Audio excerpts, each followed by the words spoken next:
जीना है तो हंस के जियो, जीवन में एक पल भी रोना नहीं, हंसना ही तो है কি বাজে লাগলো না? আমি বোধ বেসুরা না, কিন্তু কোনো সময় না মানে গানের মাধ্যমেই আমি নিজের জীবনটার এরকম হাসি খুশি নিয়ে যেতে পারি। কি করব, কিচ্ছু করার নাই, উপরওয়ালার জোরের উপরে কিচ্ছু করে নাই, উনি যা চাইবেন তাই হইব, বুঝছেন? নিজেরে বাঁচতে হইলে এরকম হাসি হাসিয়ে কাটাইতে লাগবো।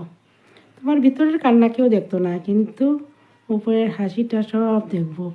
আর হাসতে, যে কান্নার মধ্যে হাসতে পারে তারাই বলে মানে ধৈর্য ধরা, কাকে কীরকম বাঁচতে লাগে, বাঁচা শিক্ষা কীরকম করতে লাগে, এরকম হাসতে হাসতে। তোমরা বোধহয় আমার দিকে বোর লাগে না, কিন্তু কী করবো, এরকমই আমার নেচারটাই এরকম।